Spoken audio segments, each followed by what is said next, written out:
You want me to put the link in Discord? Sure.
Okay, you ready?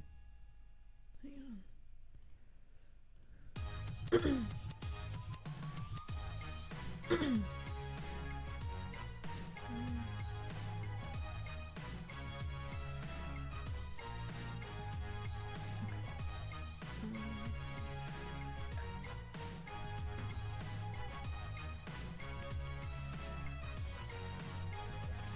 Okay. Well, let's do it. Hello, welcome.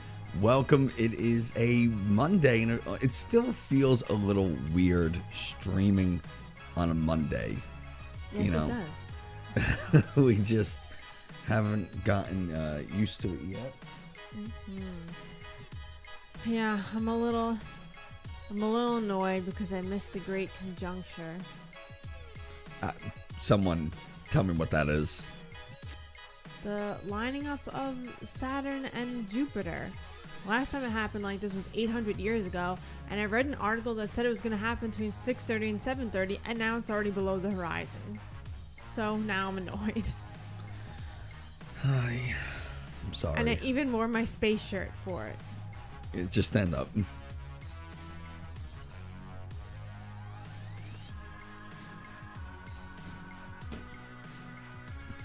It says back in my day we had 9 planets. She did tie it in the back, so can't really see what it says, but that is what it says. It's a great shirt. I absolutely love it. Well, it was a waste of money after today. It was not a waste of money. I'm just really annoyed because I was very excited to see it, but at least I saw Mars. But now it's like Mars. I see it all the time. Yeah, no one cares Who about cares? Mars. Boring. Wrong. So, Yeah, so Mars, that's where I'm at. no one cares about Mars anymore. It's old news. It's all news. That's exactly right. Just like the moon landing. Old news. I don't think the moon landing is old news. Yeah, but did you know that we landed on it like 6 times? But No, not with because humans. yes. Humans went on the moon Yes, 6 because no times? one cared after like the first. They were like, whatever, we already did this. Wait. I consider myself a fairly knowledgeable scientist. I even put it in the notes, Nick. But I didn't read your stuff because I like it to be a surprise. Yeah, there was several Apollo missions. That's why there's so much stuff left on the moon. Interesting. Yeah. People were like, meh, whatever. But altogether, it was 12 astronauts. So because that's one of the things I was going to talk about that you totally just ruined, and maybe I'll still do it. It was one of the things that people always say is, well, if we gone to the moon, how come we've never gone back? And it's like, apparently we did. I know. Nobody talks about the other missions. And they're like, also did really amazing things. But they stopped caring about it. Like, they would cut off from the footage and be like, and now here's General Hospital. Like, No way. yes. No, yes. come on, that's fucked up. So nobody knows any of these other astronauts. Nobody even knows the third guy that was on the first Apollo 11 mission. Michael Collins. I know, and I just learned that today. Me too. Yeah, no, I say it as if like... I don't want to get into it because I don't want to ruin anything, but it's like, damn. Yeah, they sucks. did him dirty. They did do him dirty, so... Yeah, I mean, people's memories and everything are just really fickle. So, especially if it doesn't affect your everyday life, just not gonna care. Yeah, there's and we'll talk about like why some of the conspiracies surrounding the the moon landing exist, but yeah, some of it's just like some of it's silly. Some of it is just silly, but yes, we will talk about why this theory exists, what people say about it, like what are some of the myths and misconceptions. And then we'll debunk them as always, and then we'll talk about where this misconception came from, who gave birth to it, and you probably won't be surprised. I saw the person's name earlier, and I don't want to give up too much right away, but I saw the person's name, and I can't remember if I read something about him or if I'm just guessing, and I kind of think that's where you're going. No, it's not necessarily the person. It's more like an entity. Oh, okay. Then I definitely know. Yeah. Then I already know. You already know. Yeah. Just look at my emotes. That's a hint. Yeah. What do you see? What do you see here? That's your hint. I don't have the high thoughts. Well, because you're not a certain level subscriber. Wow.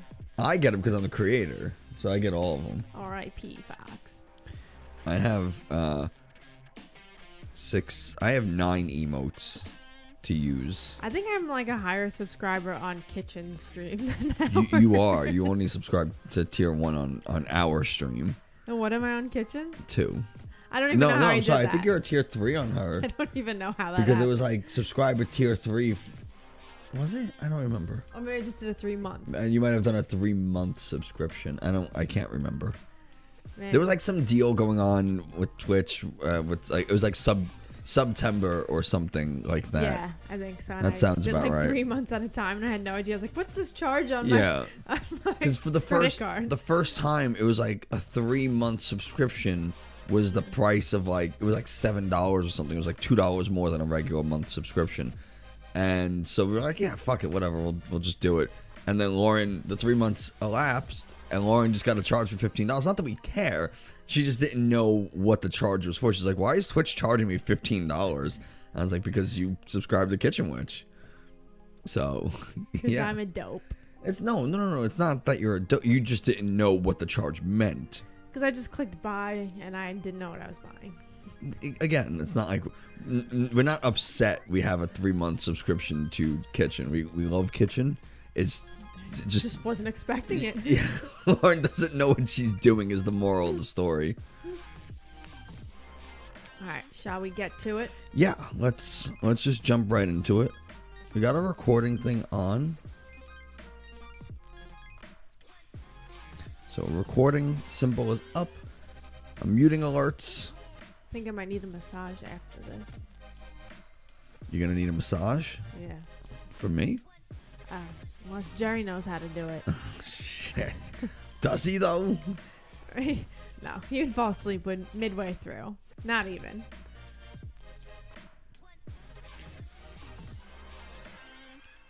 Okay. We're gonna be recording in Audacity.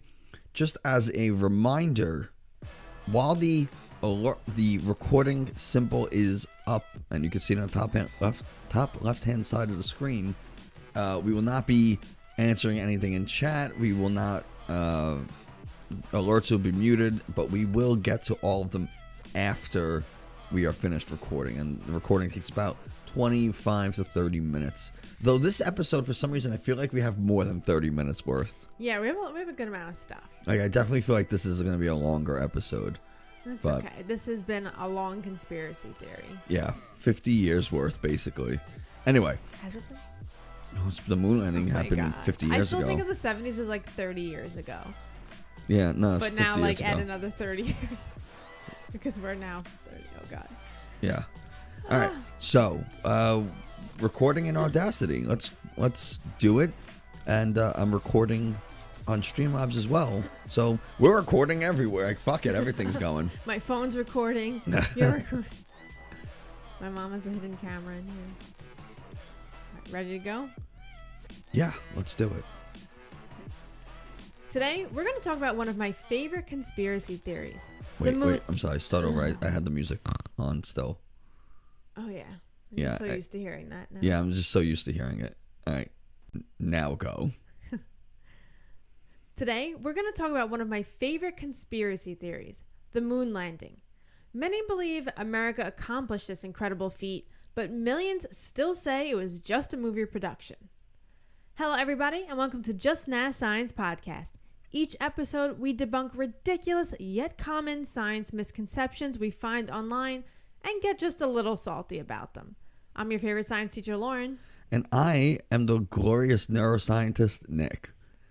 Before we get started, I just want to, throw it out there that maybe you guys want to check out our Instagram. We do post some cool science stuff on there, and be cool if you came and checked it out. I think we're doing a pretty good job over there. So you can find it at Just NASA Science. So happy winter solstice and great conjuncture, everyone. Yay! Nick just had to ask me what that was. Not the winter solstice. I do know what that is. But the great conjuncture sounds like some serious eye disease. I know. The great conjunctivitis. But hopefully all my astronomy nerds totally nerded out and got out to see this amazing planetary alignment, because the last time Jupiter and Saturn were this cozy was 800 years ago. Lauren, and I missed it. Lauren, before we started recording, was pretty upset simply because she didn't get, I shouldn't say simply, but because she did not get to see this. So I read some faulty ass shit that said it between 6:30 and 7:30, but maybe that was for a different latitude. I don't know. Yeah, it could have been a different time zone. So I'm pretty annoyed because now it's already below the horizon and I done missed it. And I saw Mars and I was like, whatever. Who cares about Mars anymore? Boring. Seen ya a million times. But to continue this theme with the Space Week, we decided to take the decades-long myth that the moon landing was just a Hollywood production and put on by the government so we'd win the arms race with the Soviet Union. Just do that over. So to continue this theme with this Space Week, we decided to take the decades-long myth that the moon landing was just a Hollywood production put on by the government so that we'd win the arms race with the Soviet Union. So a little moon landing history. It happened on July 20th, 1969, when Apollo 11 landed on the moon, and there were 3 astronauts on that shuttle, and everyone only knows the 2. Everyone knows Neil Armstrong and Buzz Lightyear Aldrin, and I know that's not his middle name, but I don't care.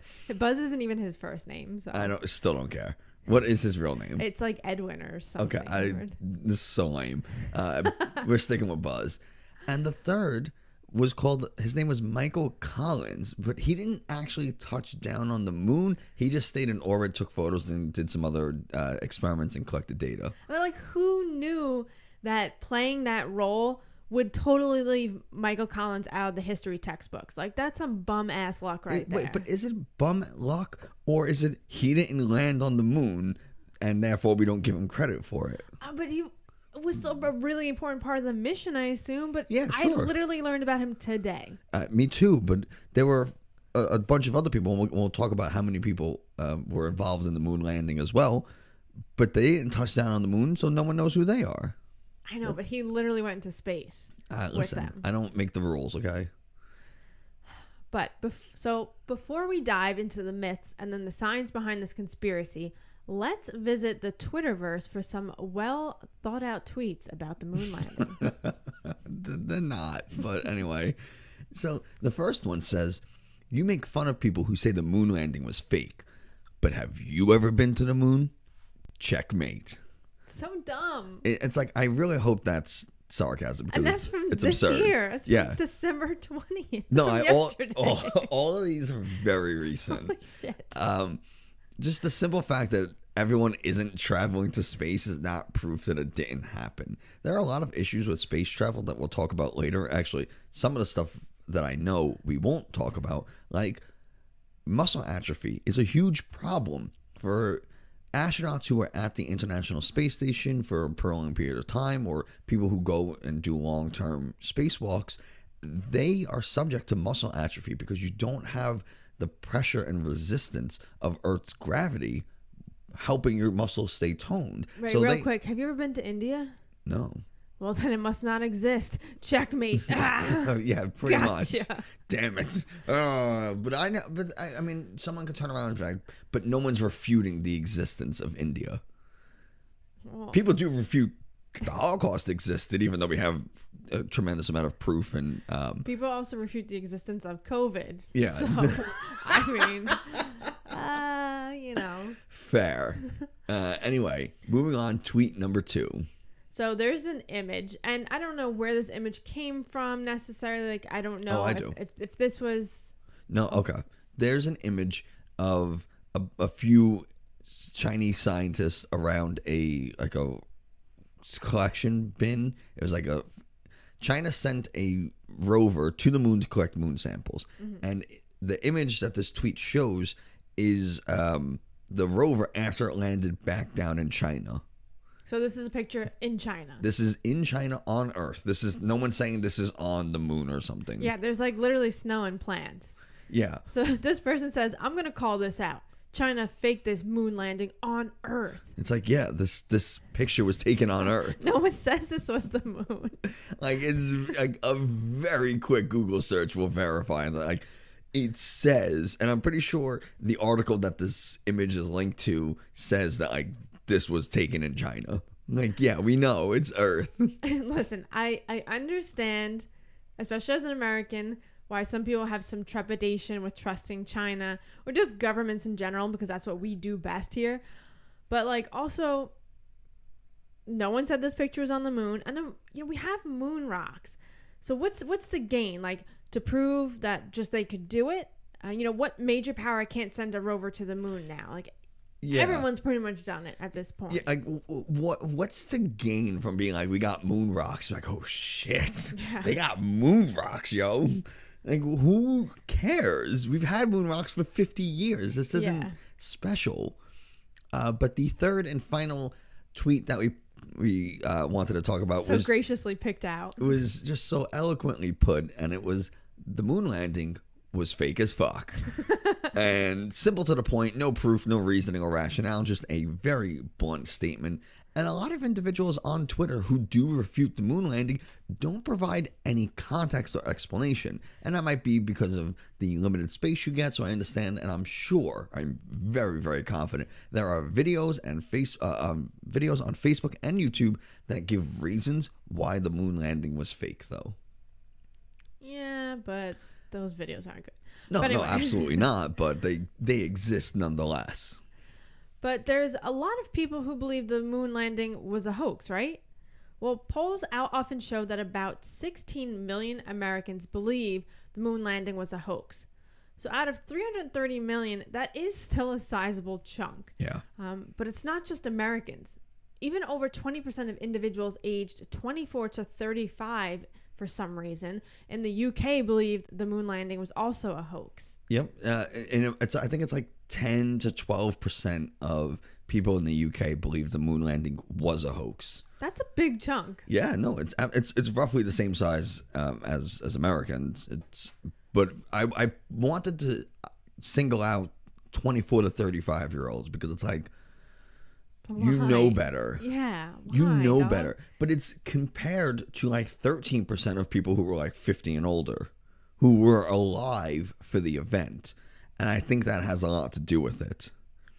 The fact that they were alive and witnessed it, they probably likely watched it on TV Yeah, or but listened to it on the 13% higher 13 of boomers than... No, 20% of 24 to 35 year olds don't believe in it versus 13%. Oh, yes.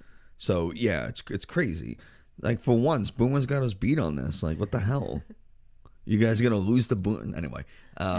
Moving on. Some of the earlier claims of the moon landing being a hoax stemmed from the U.S. simply trying to win an arms race, as Lauren mentioned earlier, and this was roughly the same time as Watergate, which started to erode the public's trust of the government. There was a book called We Never Went to the Moon, just a great title, which was published in the late 1970s, and the belief took off from there. And let's be real about it. There were 400,000 individuals, between scientists, contractors, whatever, who worked on the moon landing. And nothing goes without leaks and tell-alls. Do you really think that many people wouldn't be lining up to do paid interviews and books and all this kind of stuff to talk about their role in the fake moon landing? You can't even get a video game release now without spoilers and leaks. And now you're going to say 400,000 people stayed silent for 50 years? I mean, come on. Also, side note, did you know Buzz Aldrin punched the guy in the face for calling him a liar and a coward? Good for Buzz. He was older. This was fair. I don't want to say recent, but he was older in the video. And some guy comes up to him and was like, I want you to swear on the Bible that you landed on the moon. And he's like, I don't know who you are. Go away. I want to be like, I want you to swear in the Bible that Mary Magdalene never had sex. Yeah, whatever. Like, how can you prove half that shit? Yes. So what an asshole. I'd be so annoyed. So Buzz tries to get him to go away, and the hotel staff is trying to get him to leave. And it's like, hey, we're going to call the cops if you don't leave. And he doesn't. And he's like, so then he gets in Buzz's face and is like, you can't swear on the Bible because it didn't happen. You're a liar and you're a coward. And then Buzz decks him. And it's pretty funny. Yeah, good for Buzz. Fuck that guy. Get out of my face. So there are a bunch of misconceptions and theories about how the moon landing was staged and how it all went down. Some of the more ridiculous ones include the following. Number 1, some people say it's fake because you can't see the stars in the photos. Look, there are stars, but due to positive photography, reflective surface, and reflective spacesuits, the cameras couldn't pick up the surrounding stars. Also, let's not forget the moon landing was during lunar daytime. Yes, the moon also has a day-night cycle. Just like how if you took a picture of the sky during the day, you wouldn't see any stars from here either, but you know they're there. Right? And even half-time with the crappy cameras we have now, taking a picture at night, you still can't even really make out the stars. You say our cameras are crappy? Most cameras now are incredible. Yeah, but and you still can't. Still picture. And you still can't see them. With the incredible cameras we have now, I think that's a better way to say it. But myth or misconception number 2 is that people say that they can see the flag waving. And there's no wind on the moon. So how can the flag be flapping in the wind? Well, it's not. The flag brought to the moon has a pole that runs across the back of the flag. And that was meant to keep the flag upright. Otherwise, the flag would just be, just fall to the ground, basically. Like you wouldn't be able to see it. And I didn't actually know this, but apparently the astronauts had trouble trying to get the flagpole to extend all the way, this horizontal rod. And as a result, it kind of gave like this swooping look because they just couldn't get it to extend all the way. Interesting. Yeah. And the only time you ever see it actually moving is when they're trying to put it in the ground. After that, it doesn't move. So, no, that didn't happen. Interesting. So they wanted that flag to be like upright and like visible. So they had a horizontal rod. Interesting. Yeah. So it's the rods would make like a 7 if you think about it like that. I was gonna say that they wanted the flag to be erect, but I did not like how that sounded. Okay, and here's myth number 3. It says Stanley Kubrick filmed it. So, let's try that again. Myth number 3, Stanley Kubrick filmed it. So some people think this director helped NASA create a realistic scene for the moon landing, but it was actually the other way around. When he filmed a movie with a convincing Mars landing, he actually had engineers and scientists helping him make it look real. Yeah, a lot of people think that he was hired by NASA to make it look super good and realistic, but quick question. How do you make something look realistic if you've never been there? How would anyone even know if it was realistic if no one had been to the moon yet? Like, why would you need? Like, you could do whatever you want. Right. So that also doesn't make any sense. But anyway, number 4. This one is a little hard to explain. You can probably find a picture, and you know what? I'll put a link in the show notes so you can see what I'm talking about. But number 4 is Armstrong took a photo of Aldrin, and in the reflection of Aldrin's helmet, Armstrong does not appear to be holding a camera. This is something people try to find discrepancies or issues, whether it's in like a reflection or something. They see some grainy image or thing, and they're like, oh, that's whatever. You know, like how lots of like people are being exposed for cheating. They take a selfie with sunglasses on. They're like, who's that bitch in your reflection? Right. Something like that. Or there was a woman who took a selfie. She was driving and she was saying something about the traffic, and you could see in the reflection of her sunglasses there was actually no the roads were wide open. I remember that. Yeah, so always check your mirrors and reflections. But anyway, so the astronauts Armstrong and Aldrin could not operate standard cameras in those suits. The suits are too movement restricting. They're too big bulky gloves are involved with the suits and everything. Right. So not gonna be your typical camera. So and it wasn't. And in fact, they had a small body cam mounted to the front of the suit, and that's, if you look at the reflection, or if you look at Buzz's shadow in the or Armstrong's shadow in the reflection, you can see his hands kind of at his chest almost, and that's why, because the camera was located there. Very cool. All right, myth number 5. There are shadows from multiple light sources in photos. Okay. So, if the sun is the only source of light, how can there be shadows in multiple directions? Well, due to light scattering and refraction, shadows can be cast in the occasional weird direction, especially since the moon does not have the same atmosphere as us, with that causes like different light refractions and scattering here on Earth. It's not going to be the same. People have to stop assuming that everything's going to be exactly the same on Earth as it is on the moon and vice versa, because they're two very different environments. That's very true. Number 6, humans can't handle space radiation. And this is kind of true. Humans can't handle the radiation in space, and it's a concern for deeper or longer space travel. But Earth has a body of radiation surrounding it called the Van Allen belt, which give lethal doses of radiation. But radiation sickness occurs when someone is exposed to hundreds, sometimes even thousands, what we call rads. It's like a measurement of radiation. So rad. Yeah, it's super rad. So you have to be exposed to hundreds of rads within a few hours. And NASA ensured that the ship was well insulated to protect against radiation. During the flight, the crew was only in the Van Allen belt for less than 2 hours, and has estimated that they were exposed to about 0.18 rads of radiation, which is equivalent to a chest x-ray. So really not that serious. Way less than those exposed at Chernobyl. Well, we just finished that, so Lauren's like... Still on my brain. So myth number 7. A lot of people say that the moon landing was fake because there was no blast crater in the images. And when you say blast crater, like if you watch Star Wars, Mandalorian, anytime like one of those ships land, and if they land hard, there's usually like a hole or a crater created or a lot of dust blown up from the landing. And conspiracy theorists claim that a rocket of that size should have left a crater or a hole from the landing.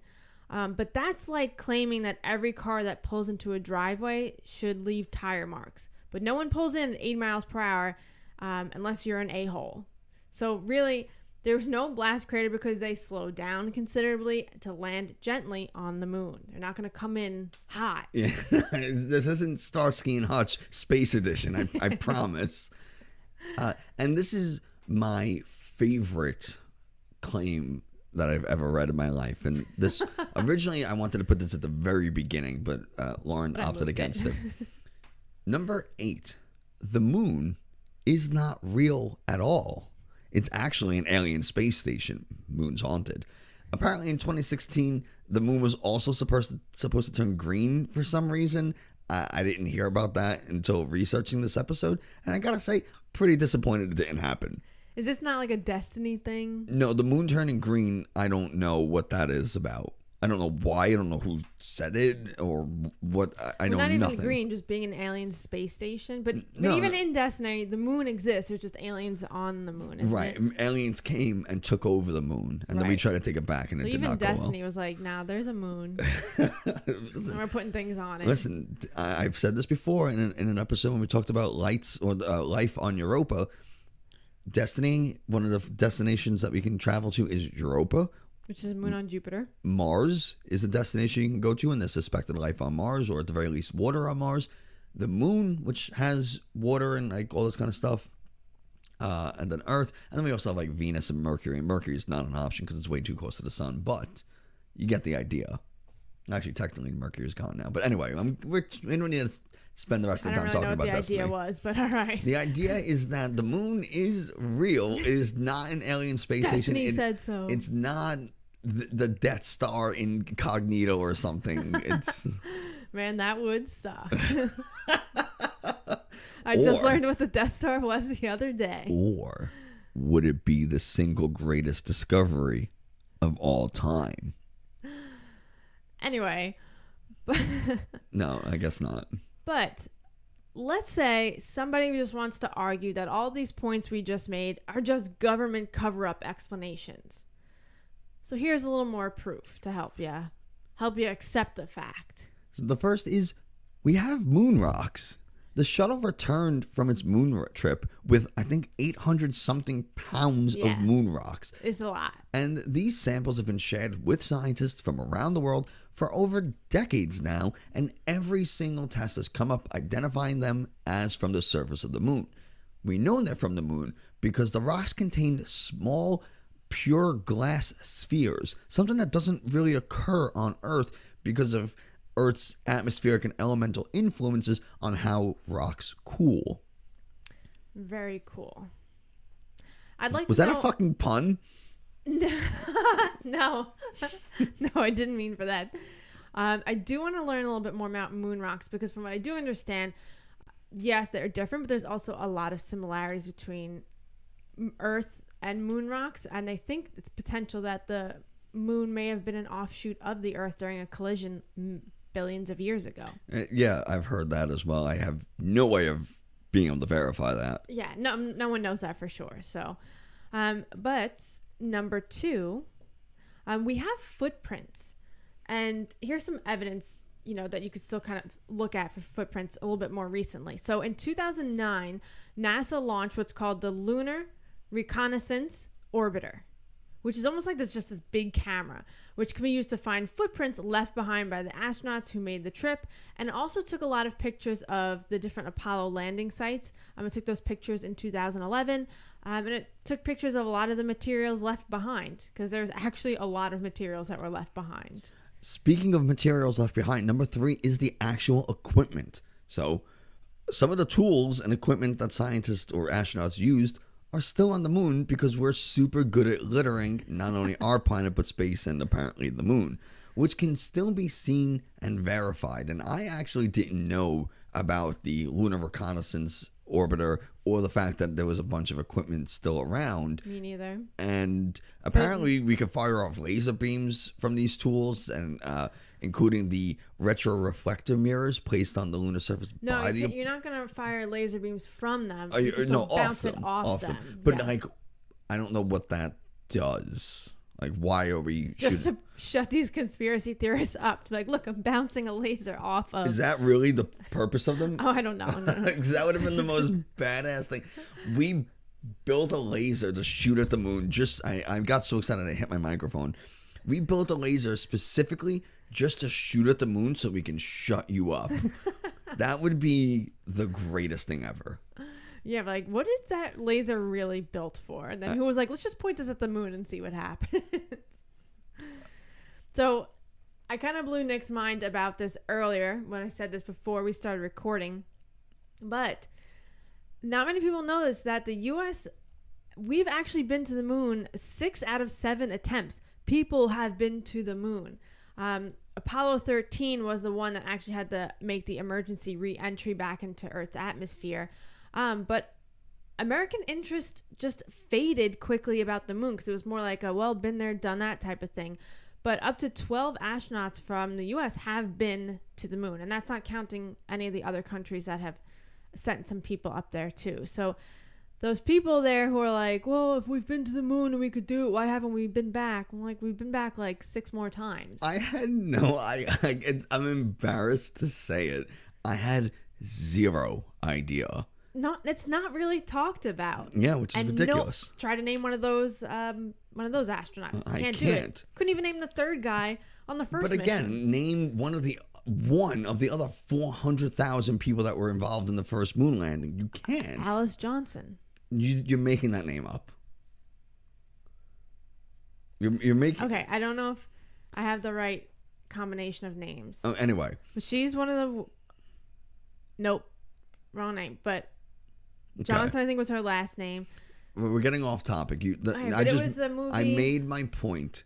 We can move on. Oh, now you're pissing me off.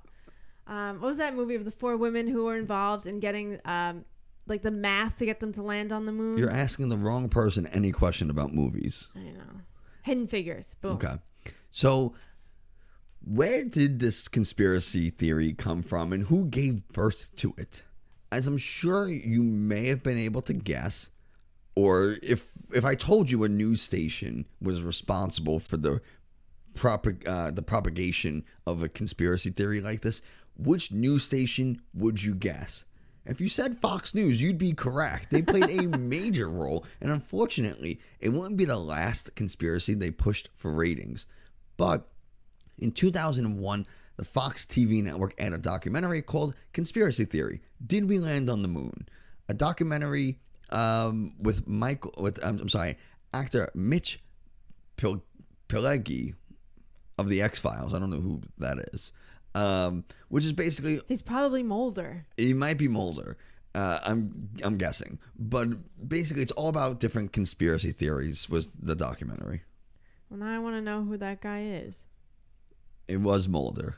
I'm sure it was. It says in Fox Mulder. Oh, and Katherine Johnson was the woman's name from Hidden Figures that did the calculations to get them to the moon. Anyway, so right from the start, this Fox program that was aired in 2001 started off with a disclaimer that basically said the following program deals with a controversial subject, which right there is letting you know, like saying that we're not going to say it happened or didn't happen. Like, it shouldn't be controversial. But it says the theories expressed are not the only possible explanation.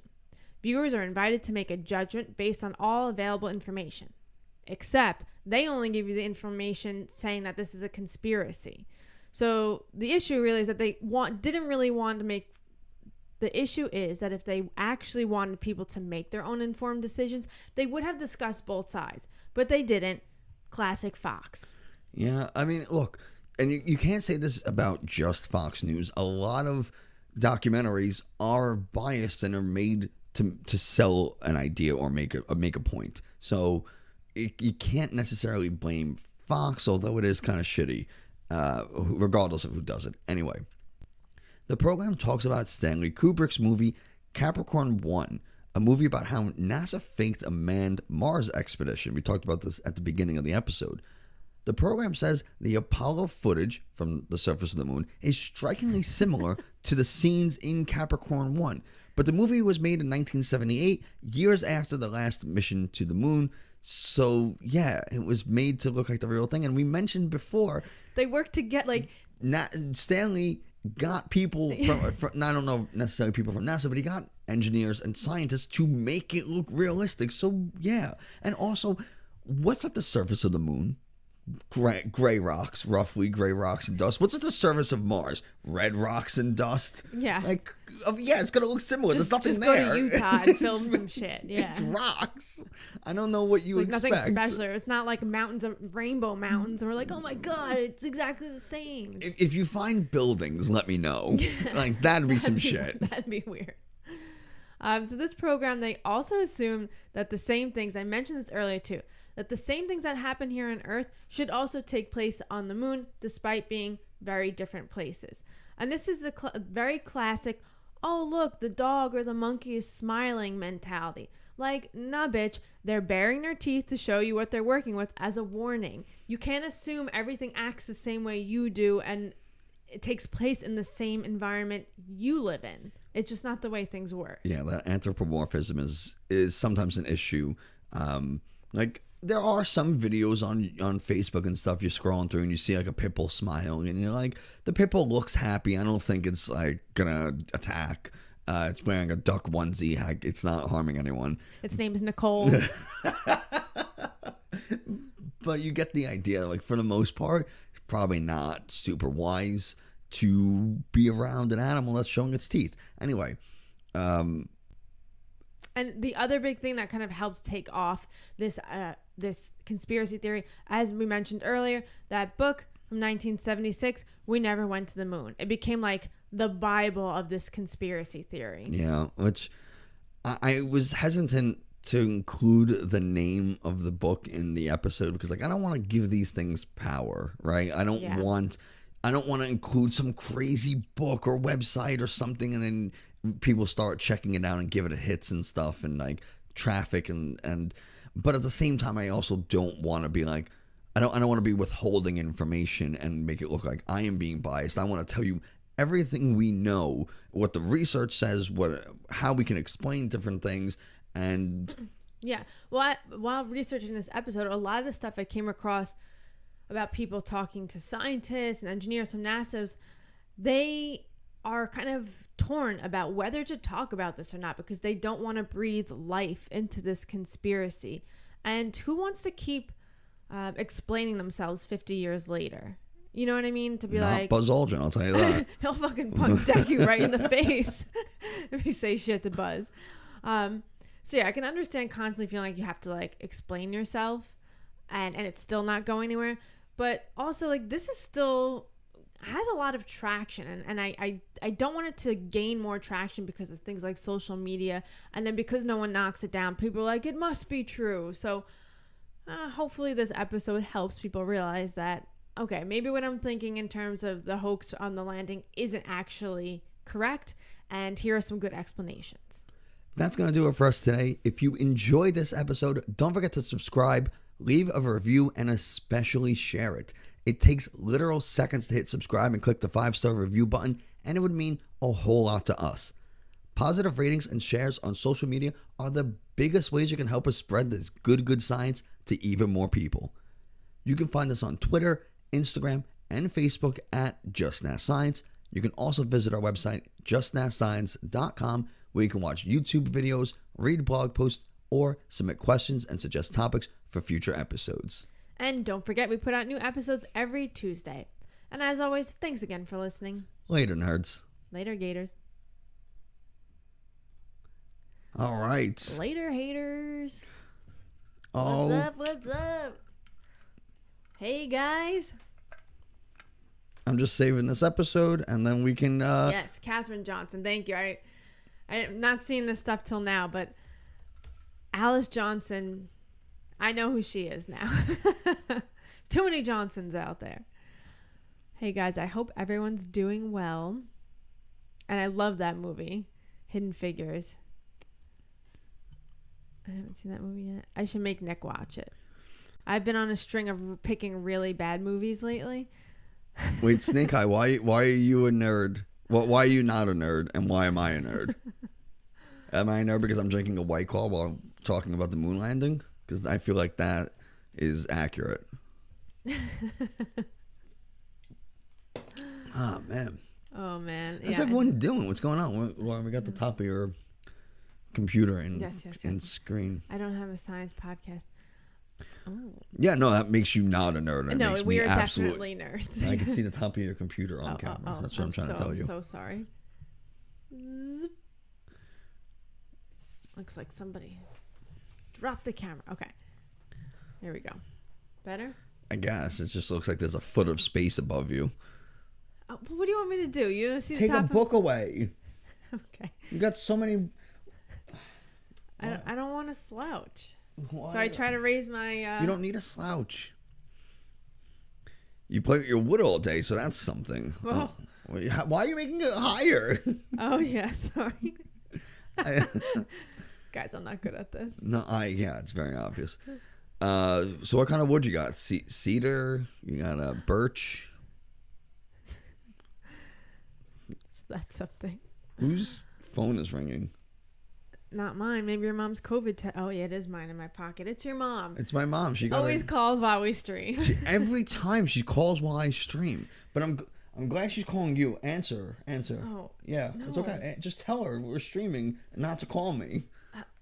She hung up. I'm Okay. so sorry. Well, she just got a COVID test. Maybe she was. She I'm was- sure she was calling about that. She absolutely was, which I also want to know the results. But I don't want her to call me because then it's gonna fuck up your camera. Negative. Cool. Maple veneer plywood. I almost said Polywood, and I don't think Polywood's a thing. Maple veneer plywood. Okay.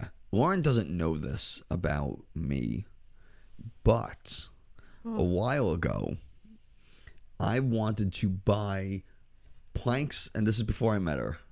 I wanted to buy planks of wood, like birch, and probably some like leather trim, or maybe like, yeah, most likely leather trim, and a metallic shield boss. And I wanted to make my own Viking shield, and then I was going to cover it with like a little cloth material, and there was going to be a wooden dowel to be the handle, and I was going to have Pretty my glad own you didn't do that. handmade Viking shield out of birch, because birch is one of the woods they used, and it would have been like a period piece. Wow, to go with your custom sword. Well, the sword I have is not Nordic in nature. It's very European. So no, the two wouldn't mix. Oh, well. I would need to get a different type of shield. I'm so sorry that didn't work out for you. Well, I was gonna do the shield before I got the sword. So I'm not gonna lie. Like, the sword was one thing, but if I knew you built that shield, I don't know how that would have felt about that on our first date. Okay. Why if I made something, like I built something with my hands, regardless of what it is, why is that not impressive? I mean, Because it's a shield. It's not like it's a foam shield that I'm going around LARPing with. I was gonna say, my first question to you would be like, did you LARP in college or something? No, but if it's like just a project I wanted to do, and be like, it's a cool thing. I guess. Oh man, it's not too late to make a shield, says Snake Eye. Yeah, well, we are married, so I can't do much about it now. Let's be honest. Please. I don't have the time to make a shield. I actually got to get back on top of someone else. That sounded What? great. I have to follow up with someone about a custom scabbard to go on my shield, to go on my sword. You got a bunch of games from a store that's closing down soon. Everything was on sale, and you had a gift card. Good, Spence. That's a good deal. A good deal for a good boy. Good Spencer. Good Spencers get good deals. Anyway, I wanted to ask you guys about the episode. So, anybody think the moon landing might have been fake, or maybe come in contact with somebody who strongly feels that way? I'm just kind of curious, like, people's reasonings and such, because I've seen a lot on it in terms of like, some people come to me and be like, oh, well, you could see the flag waving, and I never really looked into it a lot, and then we did this episode, and I'm like, oh, this is all BS. Yeah, so the moon landing to me is one of the more believable conspiracy theories, because it happened. It was an event that happened in the past, and the first one was 50 years ago. And it's like, how do you prove it? How do you know for sure? And I feel like some people kind of grapple with that issue, but we did just provide a lot of information on how you could know for sure. I mean, I'm sure people could be like, oh, those aren't moon rocks, those are just rocks from Earth, because they're not going to go and test them themselves. Well, that's the thing. Like, when you're that deep into it, and Goodspen said that he didn't think it was fake, but he also hasn't looked into it much. One of your teachers showed you the debunked moon landing movie in junior high, and I thought they faked the moon landing for a while after that. That's really shitty that your teacher showed you that. I don't know if your teacher was trying to, like, I don't know if they were, like, trying to show you something thinking it was legitimate, or to, like, make you think about something critically. Like, I'm going to show them something fake and they have to figure out it's real. Right. But, like, you need to tell the students after, like, this is fake. And yeah, that's a tricky way of teaching, and I have used that before for climate change, but it wasn't like a whole movie. It was like a short news clip. Someone on Fox News again, I think. I'm talking about how they thought climate change wasn't real and this and that, and I made my students like pick out what is this person's claim. Now we're gonna look at some evidence now, and you're gonna tell me if you still think this claim is legit or not. But I made sure that students walked away knowing for sure that his claim was not legit.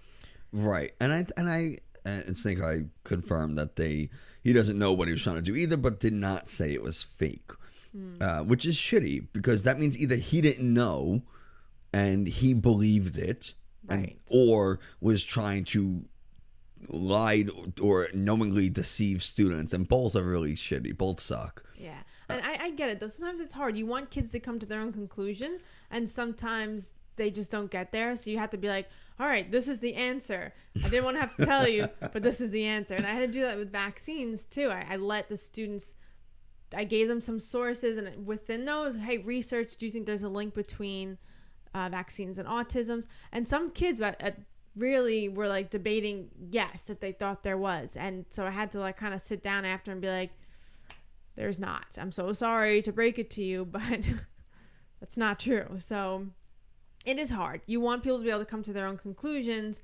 I'm looking at evidence, but like the reason why I run this podcast is because a lot of people don't know how to look through evidence well. Yeah, no, it is a very tricky thing, and I can understand like Lauren said, like the idea of knowingly giving students a fake claim or something fake and seeing, can they find what's off about it? Do they pick up on, like, hey, this doesn't sound right, and maybe try to get them to ask questions or something, or show them and then ask them leading questions to make them come to the conclusion or the realization that what they witnessed is not legitimate.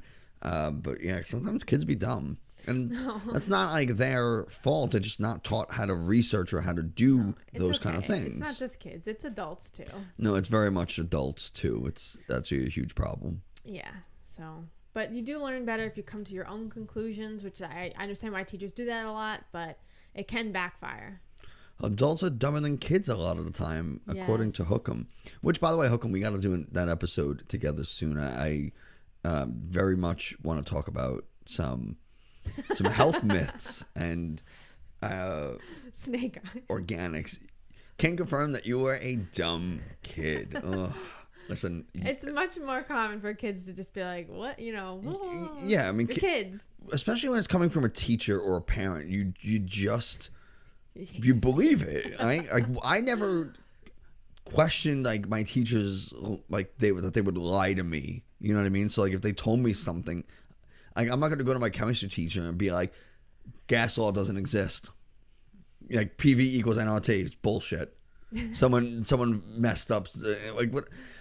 Yeah, it's fucking true. Like I'm not gonna question it. And you're taught as a kid, exactly, Hookem, exactly. You're taught to trust authority, and as I bang my mic, it's good technique right there. But you're that's taught good to, podcasting. Trust authority, to accept pre-accepted knowledge. And you're not really taught, especially as a kid, and especially back when we went to school, you're not really taught that you can create knowledge and that you can question accepted ideas. And it's very difficult to teach someone how to question things properly. And I think that's almost gotten out of hand, where people are questioning everything without good evidence. And everyone thinks they're a scientist and epidemiologist nowadays, and also a lawyer. Your mother-in-law is very into pseudoscience. Yeah, that's tough. Just have her listen to our podcast, and because it drives you crazy the weird things she believes. Listen, I'm not saying this to like get listeners because it'd be one extra listener, and that's like in the grand scheme of things, it doesn't mean a lot. But if you recommend the show, you'd be like, hey, or like have her stumble upon it somehow, like that's for you to decide how. But if she listens to it, Like, and then oh my God, look at this podcast I found. maybe she hears something that it will. Well, then how do we get your mom to listen to us? My mom will never listen to anything I say, but at least this way you can like give her the information without you having to give her the information, and then you can take solace in her hearing it, and whether she takes it in or not is The trick for those things, you have to make people believe it's their idea. Like they found That's what I'm this. saying. Like she needs to plant the seed to her mother-in-law to listen to the episode or the podcast, because then she can, we can be the bad guys. You don't have to be the bad guy. I'm curious, Miss Olguin, what are some crazy things she believes that drive you nuts? While we're waiting for that, Spence says his history teacher actively encouraged us to question her if we think she's wrong. But I feel like questioning a view on history is a bit different from questioning what you're told on science. Yes and no. Yes and no. History, I feel like it's always good to question the perspective. Like, whose perspective is this being told from? Who benefited from this and who didn't? And I think that's a lot of times missed in the telling of history, right? There's always several sides to Holcomb history. has just mentioned that history is always skewed. Yes. You know who tells history? The winners. Yes, the victor. Exactly. The victor is a better way to say it. And when it comes to a war or something, guess who gets to tell how history was? The person who won, or the team, the side who won. Yeah. And so maybe they alter why they fought the war, how noble or just they were in this war, or whatever. When really they were exactly how they're gonna say how justified it was, because obviously you don't want to look like the bad guy. And consider earlier times, what is it, like medieval Europe and even earlier, if our cause was just, God would lead us to victory. And so clearly we won. God wanted this. And that was that was like a common claim. It was a huge cop out. Thou shalt not kill unless they think differently than you. Then fucking go for it, I guess. Unless God wanted it. Yeah. Whatever. Manifest Destiny is a great example of skewed history telling. Yes. Oh, but God. yeah, history's pretty rampant with that. And listen, there can be a lot of skewed stuff in science too, but it's a lot. It is harder to notice it sometimes, or to know when you're looking at something skewed, because a lot of times you have to be familiar with statistical analysis, or you have to know a little bit more about the science behind it, and not everyone does. Yeah, listen, even for me, it is difficult to look at a statistical test and be like, is this the correct test for this data set? Did they perform the only way you'll know if the math checks out is to do it, right? Mm-hmm. So someone can present a research study and say, we did this statistical test and we got these results. Even if they did this correct test, did they do the test correctly? Like, those are two separate things. To choose the proper test and then run it correctly are two variables. And then... Well, a lot of times they don't even pick the right test. Especially for behavior testing, that's a huge problem. In animal studies and animal models, roughly about 50% of the behavior tests used are incorrect. And it's like but when you use the wrong test, you get the wrong data. And when you get the wrong data, you make the wrong conclusions. And then you have, I don't want to say any names, but people who take those conclusions and extrapolate them and either make them into extremes, they misuse or misquote, or they don't understand. It is a huge problem. But that's why peer review is so important too, because hopefully one of your peers can pick up on this. Yes, absolutely. And point out flaws. And their research are supposed to discuss potential flaws in like their discussion sections. Yes, that's usually one of the last paragraphs in the study is limitations that you if you don't see any the word limitation or some variant of it, question that study. I was gonna say that. I was like, I was always taught to be weary of a research that doesn't say there were any limitations. Yeah. Like bitch, come on. No, there's always something. Whether the sample size could have been bigger, they could have sampled from a different set of individuals, or they random sampling, or sample diversity. It's just a really common few. Who knows? Margin of error is a thing, right? And anytime you see something, and this is something we talked about with John Swabish in one of our very early episodes when we talked about summer, I think. Yeah, when we talked about statistical analyses and like how can data be misused? And he made it a point to say, if there's one thing I can get your listeners to understand, is that everything has a margin of error. Everything is a range. So when you hear a poll, 18% of whatever is anything, know that it's somewhere between, depending on the range, 16 to 20%. It's not a perfect 18%, right. And that there is a margin of error, that there is standard deviation. Some people might be on a totally different side of the spectrum than compared to the average, and that's accounted for in things like your standard deviation and your variance and part of your statistical analysis. Nobody wants to talk about stats because that shit is boring. My biostats class in grad school was brutal. I don't know. It seems like they do, because they were... To talk about the nitty gritty of it, no one wants to talk about variance and stuff. I guess we're moving on from standard deviation. You had how to tell a lie with statistics in a statistics class.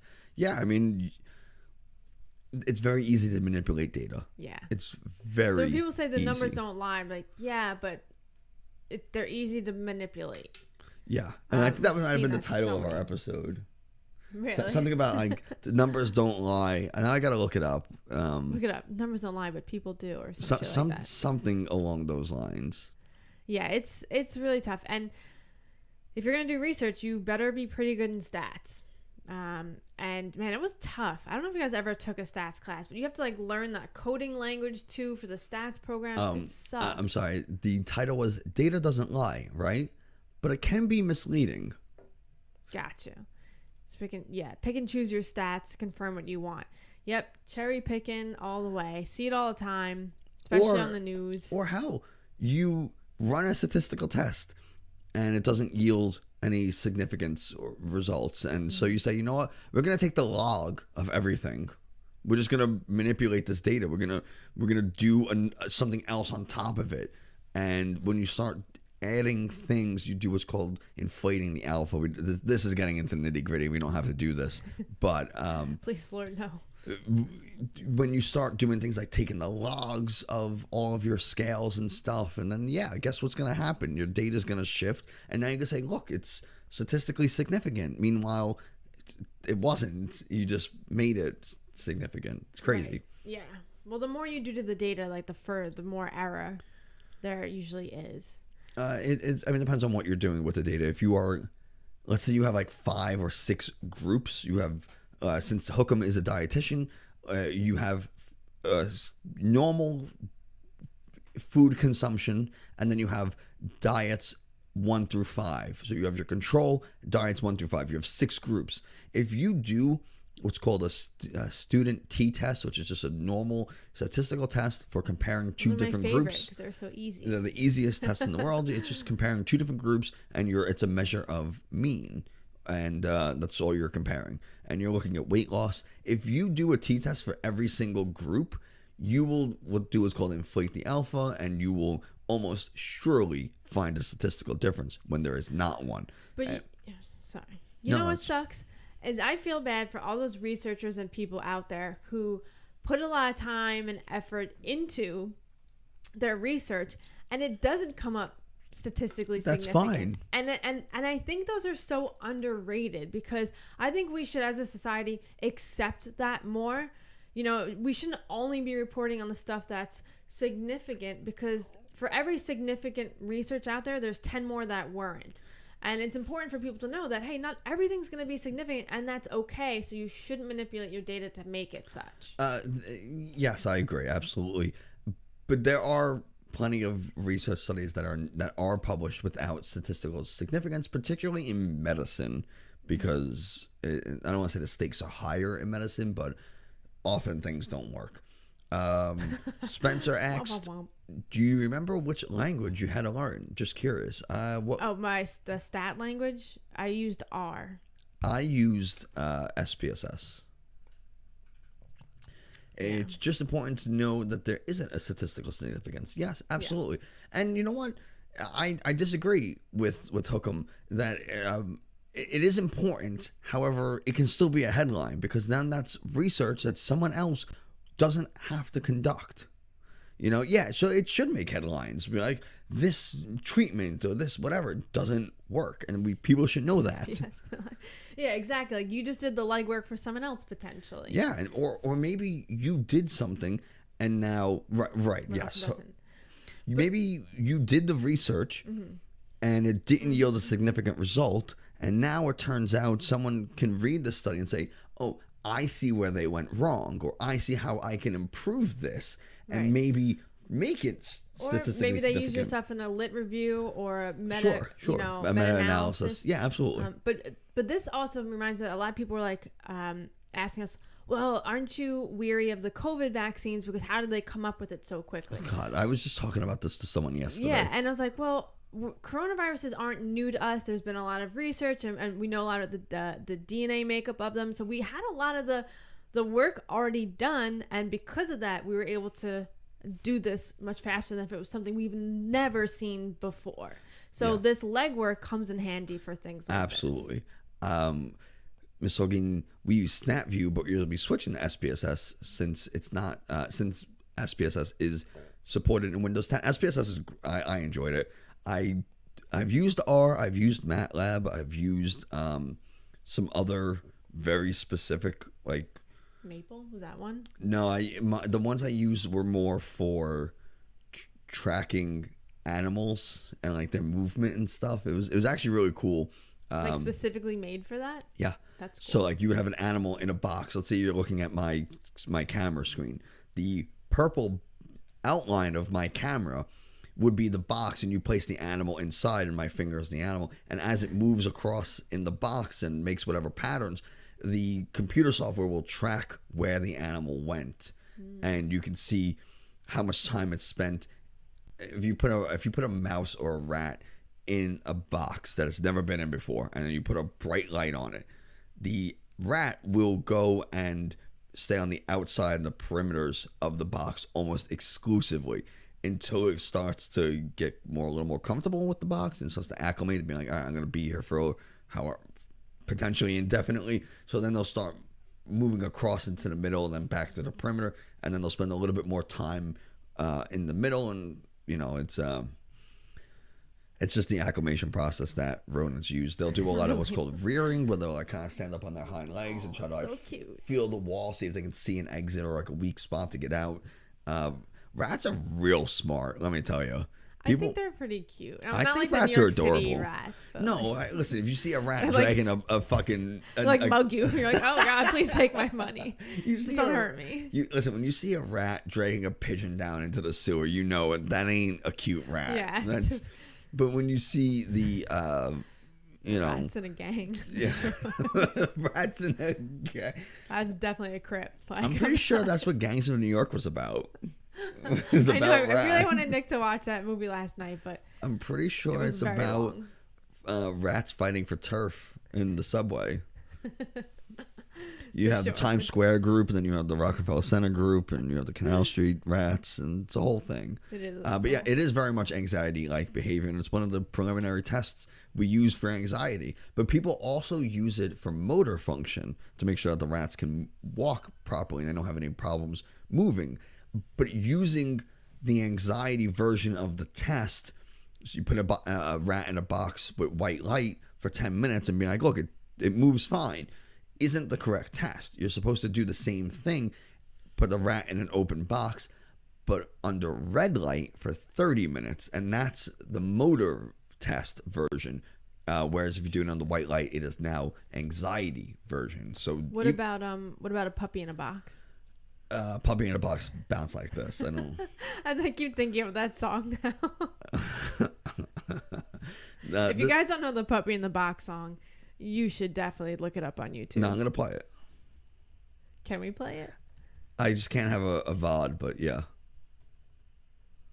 Puppy dog bounce. Tell you something. We were playing this song a lot last December, and then we like literally found Jerry, which looks like the dog in this video. I'm like, I think we manifested Jerry from listening to Puppy in a Box so much. Puppy dog bouncing in the box like this. Don't stop. Bounce with it. Puppy dog bouncing in the box. I'm ashamed that I know some. I'm not singing this song. What about a disco light? Disco light will fuck with rats. They don't. I gotta make this song louder for you guys. Take a shit and walk off like your shit don't stink. You your own boss. You don't need no leash. All your shots up to date. You ain't got no fleas. Bouncing puppy like you're trying to get free. Bouncing puppy. This is Jerry's theme song. This is Jerry's theme song. We play it for him frequently, and he doesn't do anything about it. He doesn't really react too much, so we should post some fresh pics of Jared in Discord. Yeah. You guys don't see him as much now. He did meet Nick's parents' puppy yesterday. He didn't react. And it went pretty well. So I'm happy with it because we're looking to get a second dog. So yeah, I put in an application to adopt another dog. And Shiba Inu. It's a Shiba Inu Corgi mix, and it's a 1-year-old puppy, and she's so adorable. I really hope they get back to you soon. I just want to know, like, you want the dog. I'm just curious to Your see good how friend Jerry just will got be a with it. Shiba. Such dog, much wow. Yeah. Shibas are great because they're like the source of so many memes. Yeah, And they are. I love it. I think that's all the reason why you want that dog. It's not the only reason I want a dog. I have several reasons why I want a dog. The first, fine, let's just put it out there. How is your friend liking the Shiba, by the way? Yeah, so, Please tell us all Lauren's about it. very concerned that the Shiba is going to be like way too much to handle. I want a dog for a couple of reasons. The first is Lauren and Jerry have a bond that I will never have with him. I'm being honest. He screams at everything. What do you mean screams at everything?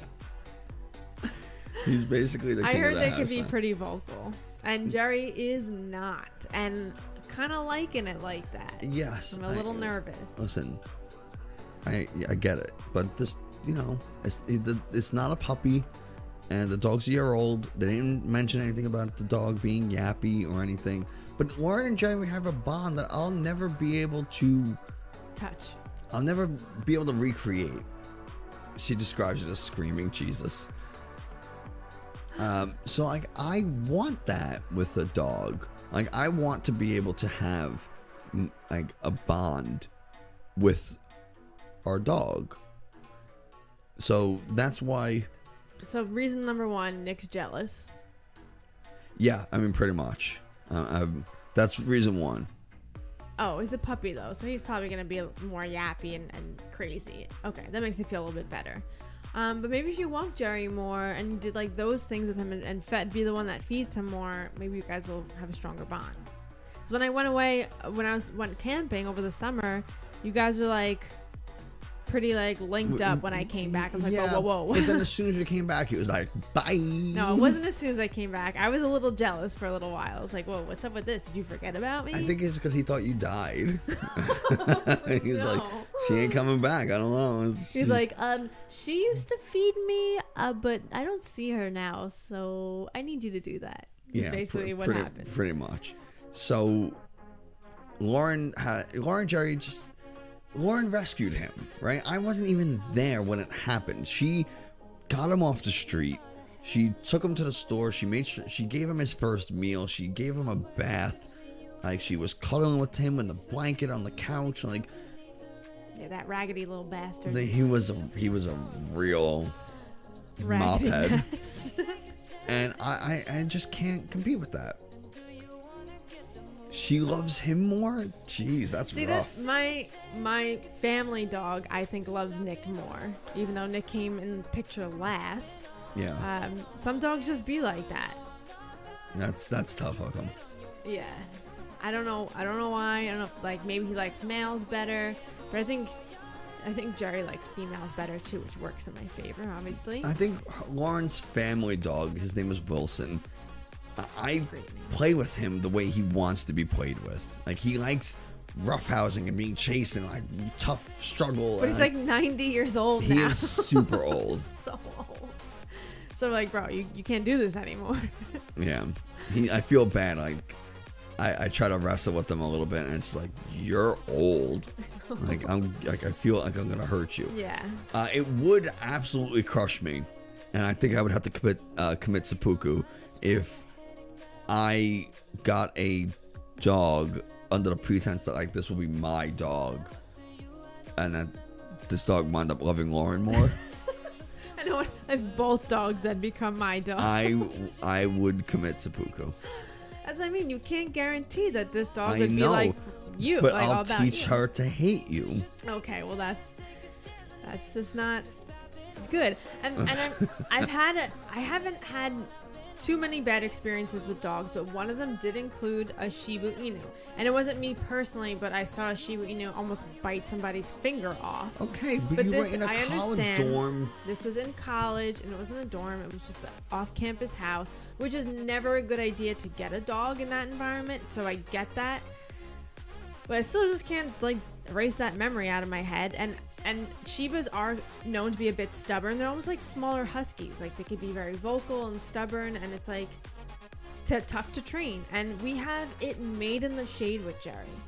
He came trained, potty trained. Basically, we just reinforce those good behaviors. He never says a word. He basically just sleeps all day. Like he's the best. He's like having a cat. I would like him to play a little bit more. But like, God forbid we get a dog that just like rips our furniture apart or something. It's like it could be a nightmare. Yes, I understand. There is. Yeah, I'd be terrified of a husky. Yeah, huskies are tough. And they're bigger too. They're just Yeah, and it's just, if they don't want to go somewhere, they ain't going. I know. Like like a Shiba is still only 20-something pounds. Like I could still pick them up. But yeah, it's just like cat rule. Cat's rule. I don't think Jerry would like a cat.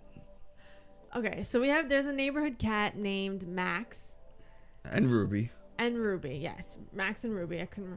And they live around the block from us, and they're outdoor cats, and we love them. They used to like follow us home and stuff. Yeah, like, we they're pet great. them all the time. Like they were great. So cute. Great stranger cats. Yeah, they would even run up to Wilson, and Wilson is not a cat dog. And I'd be like, please, you're going to get murdered. Wilson, Lauren's family dog, likes 3 people on this planet. And all 3 of them live in this house. Yeah. So, so I found, I ran into Max again walking Jerry, and that's one of the few times I hear Jerry like give a little bark and like, ugh, I'm a dog. And Max actually went at Jerry one time. He did? No, it was Ruby, but Ruby was like, "The fuck you, man! Don't even say that shit to me." And then Jerry was like, "Ah!" and I had to like put my foot in between. I was like, "I'm not about to kick this cat, but I am going to separate them." And then Ruby was like, "Whatever." But yeah, so Jerry's not great with cats, and so I'm afraid maybe he's not good with other dogs. I don't know. Okay, so he's not good with anything. We'll explain Dexter, Nick's parents' puppy. Yeah, my parents have a puppy. The dog is what, 4 months old? Yeah, and when the dog was even like 2 months old, Jerry was Terrified. terrified. Oh my god! But I mean, again, it's this little ratty-looking dog with the fucking underbite, just like, Yeah, severe underbite. and he is just a ball of energy. And Jerry's not about that life, and I've never seen Jerry hide under my arm So tightly, yeah. Like, I've never seen his eyes get so wide either. He was like, "Go, pick me up now." So Jerry, we said, look, if we're trying to get another dog, we gotta do better at socializing Jerry. And we were doing well. Like, whenever we went on walks with him before COVID, we would always let him go up to other dogs as long as the person they were with said it was okay. And Jerry was great with other dogs on the leash for the most part, as long as they weren't like tremendously bigger than him. They were fine with him, and he was good with them. But even he did make friends with a husky who had oddly like very close eyes. Yeah. So even bigger dogs he was starting to warm up to. But then COVID happened, and we weren't going near other people and dogs, and I feel like he like regressed a little. And then he met Nick's parents' puppy. Parents' dog Dexter, who is a lot for anyone. Yeah. Anyone. And so we said, fuck it. Like, it's too hot. We might be bringing Dexter to my parents' house on Christmas Eve. Jerry. And we might be bringing Jerry to my parents' house with Dexter on Christmas Eve. And then my brother and his girlfriend are bringing their dog on Christmas Eve, who's another puppy. And another puppy, another 3-month-old dog. And so we said, shit, we want to get another dog. We have to get Jerry exposed to being around dogs more. And let me tell you, when we brought Jerry yesterday to my parents' house, he was not having Dexter. We put him in the garage together, and there was like plenty of space around him because Jerry has an uncanny ability every time Dexter comes up to him to get pinned against a wall or a corner. Like, I don't know how it happens. And I'm like, bro, just go over the other way. There's a huge, big hallway. Like, my parents' house isn't like big, but it's long. And so he has 40-something feet of area to go. I know, but he always gets backed into a corner and I don't want him to like bite the other dog. So he got backed up against the corner. We said, shit, we gotta separate them. So we separated them for a little. We took them on a walk together. We let them. That was not pretty. We'll get to the walk in a second. So finally, I'm in the garage putting a table together for my mom because I don't go there without doing something. That's all you have to do. That's the only reason she wanted me there. Anyway, so I'm putting the table together and Jerry's with me. And eventually Dexter is let out and he just comes running down the stairs. Straight for Jerry. Could not ignore the rest of us faster. And Jerry is not. First, he gets pinned against the wall again. I have to move. Like you're in an open garage. It's like this. It's not a large garage, but you can easily fit a car pinned against the wall. So I'm like, shit. So I have to get him away from the wall, and then now Dexter's chasing Jerry around, and you know what? There comes a point where Jerry kind of like stops. It's like, fuck this, and he just sits and he's waiting for Dexter to get near him, and he starts growling. He does the lip thing where he's like. Yeah, he like lifted like one side of his just one side of his mouth, and I'm there, Lauren's there, both of my parents are there, and we're like, we don't want Dexter to get hurt, right? But that is how dogs learn, and Dexter hasn't had a lot of socialization either as a puppy, so he needs to learn what it means to back off. Yes, exactly. And that's exactly what happened, and then he didn't recognize the growl. He didn't think it was anything. And then Jerry snapped. He didn't get him. He just snapped. Just give him a little snap, like a back the hell up. And it took like 2 or 3 of those before Dexter was like, I'm scared now. And yeah, so Jerry snapped. After everything snapped at Dexter like 3 times or so. And then finally Dexter was like, I'm gonna get bit. The rest of the night, he was going all the way around the house to avoid Jerry. If Jerry was where my mic is, Dexter would walk all the way around him just because he was afraid. And it's like, just don't, if you be an asshole. Yeah. But then we had to kind of like get Jerry like, hey, like you can't be a dick constantly. Yeah, like you gotta lighten up a little too, buddy. And eventually they were laying down together on the rug, and it was fine. Yeah, but it actually did calm down the puppy Dexter a lot. Nick's mom was like, thank you, Jesus. Jerry, my savior. Jerry fucking bullying. I didn't think Jerry had it in him to bully another dog, but he's a street dog, man. You don't forget. Yes, you can't take the hood out the dog.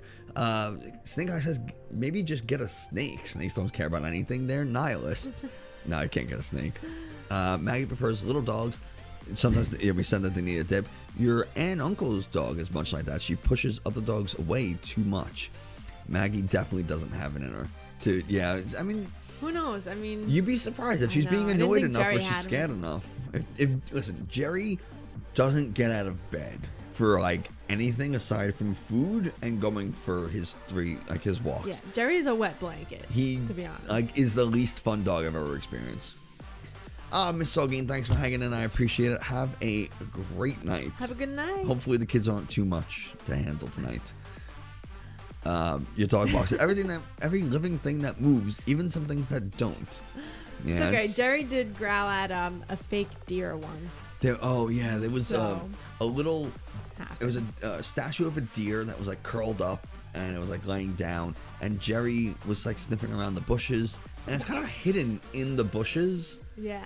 And It is a little sus looking. It's definitely sus. And so Jerry like spotted it and was like, oh, there's a little dog here. I'm gonna go up to it and sniff it. And Jerry went up and he was sniffing in it and he was wagging his tail and It wasn't reciprocating. But it's a statue, so it's not moving. And he was like, Jerry, it took him like a couple of seconds to be like, I'm like, hi, I'm here. And then eventually he like started getting, I guess, I don't know if it was like annoyed or frustrated. Or maybe just uneasy. He's like, something weird about Yes. you. I don't trust you. I don't like this. This ain't it. I don't like it. And he started barking at it. And it was very adorable. Because, like, it's a little deer statue. And it's funny to me, but, you know. And also, Jerry's bark is like not anything Yeah, it's nothing. intimidating. Hey, Big Bobby Grimes. How you Hey, doing? Bobby. Big Bobby Grimes in the house. She's been around your aunt and uncle's dog, who's an absolute terror. And she just looks at you like save her, but she won't do anything but try walking away. Well, if they have a garage, try throwing them in the garage together. That seems to be the cure. Build a mini octagon and put them in it, and put it one in blue shorts and one in red shorts, and just see what happens. And then bet money on them. And then you do need to bet money on them. No, that's Michael Vick shit. Once you bet money, it No, becomes it's a true, problem. it's true. Damn it! I just advocated for dog fighting. Shit. Well, we don't want them to fight. We just want them to like learn how they interact with each other. Maggie's too old to have to put up with that kind of bullshit. That was my old dog. I had an Argentinian Dogo. No one knows what that is. It's like a big pit bull. Yeah, but he has a Great Dane in him, so they're really big. And Okay, so imagine a Great Dane that looks like a pit bull. yeah, That's an Australian was- Argentinian Dogo. he was super old when we found a kitten outside, because obviously that's how I get all my pets. And he just didn't give a fuck. He's like, I'm way too old for this. Like, he'd walk by the kitchen chair and the cat would run up on the chair and smack him in the head, and he'd just be like, whatever, where's my dinner? Like, Yeah, it's a good time. Yes, Snake Eye. Dog fighting is yeah, illegal. definitely do Do not advocate do that. it. We're not I'll advocating whoop you for if it. you do It was dog fighting. it was a bad joke. We do not want any of that. No one should be doing it. If you do it, I will be very mad at you. I can't come there and do anything about it because I don't know I where you will are. find you. I have a very JK. particular set of skills. Yeah, so Hookem, they're super regal and they're not that common. So every time I see one, I like literally stop my car and I'm like, hey, is that a Dogo? And the people are always like, yes, oh my God. And instant bond. Yes, and they're normally all white. And sometimes they have like faint black spots. And they were bred originally to kind of hunt boar down in Texas. Because that's So, what you need where we Naturally, live. my New York City family was like, we need one of these. Yeah, it's just- Stupid. I mean, don't get me wrong. Shiba Inus were bred as hunting dogs, but they're smaller. Like they hunt small game. Like if we had a hamster or a guinea pig, it'd be a problem. Exactly. Yeah. And he had, looking back, like I was a kid. We literally got him the year I was born. We grew up together, so I had no say, obviously, in what kind of dog we got. But looking back on it, I'm like, this wasn't the best option for us. We also never got him fixed, so he never lost a lot of the drive, that hunting drive either. And he was constantly getting out of our yard and running around on very busy streets and terrifying the neighborhood. Did you see what Hookem said? Gotta hunt all the boar in New York. The rats are basically boars. Listen, Basically. you can't. If a New York City rat hears you talking shit about them, Yeah, you better watch out. you better sleep with one eye open. Is Better really not come to New York anytime soon. You're they gonna don't. have to answer to them. They don't forget. Okay, they have a monopoly on this city. All right, they don't. But yeah, awesome dog, and he was great with kids though. So I will say that. Awesome You'd like to dog. see them travel all the way there. You don't want that though. They'll just hop on a train. They'll be there in 5. Don't worry. Those are all the guinea pigs. Like, oh. Your guinea pigs couldn't care less if your dog barked at them. I love guinea pigs. Guinea pigs are adorable. Okay, Lauren. Yeah. In what country? I'm sorry, Spence, but in what country are guinea pigs served as delicacy?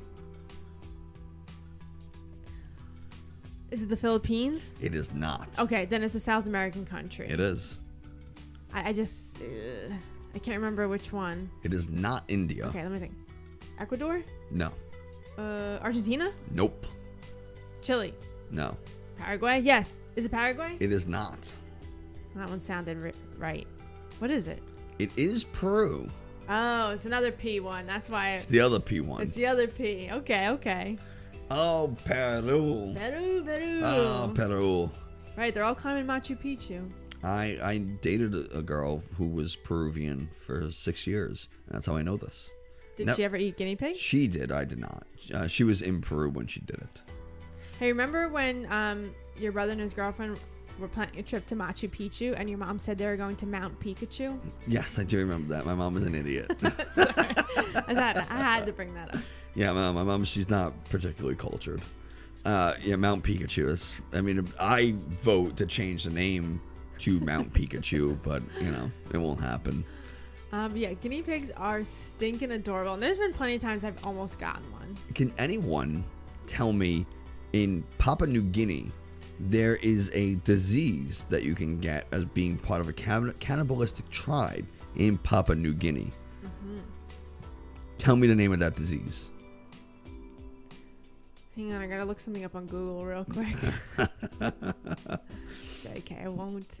I would be, if you can tell me the name of this disease without Googling, I would be. Is it mad cow? It is not mad cow. I would be immensely impressed if anyone. Okay. Snake eye. Is that right? Did you look that up? Be honest with me. I do that to my students all the time. Like, hey, I won't be upset. I just need to know. Because not many people would know that offhand. Hookem, do you learn about that in like when you're doing your dietitian work? Like, also, don't eat this. So they teach you the best way to cook people and like how many calories are in a person. You looked it up about a month ago for something else. Okay. All right, fair. Story checks That's out. acceptable. I will let that go. No, yeah, that's unfortunate. Super fascinating though. Cannibal? Yeah, the whole idea behind that, and just that. Fact that's still a thing that happens today. It's pretty terrifying to me. So from what I understand, I could be wrong. I remember I was reading this a while ago, probably years ago. They do it as part of the funeral services to like have the person with them kind of deal. I used to do that with fortune cookies. What? Like if I really liked the fortune, I used to eat it. I'm like, now it's staying with me. Hindsight, probably a lot of bacteria on that though, so shouldn't have done that. But I ate a lot of paper as a kid, so its story checks out.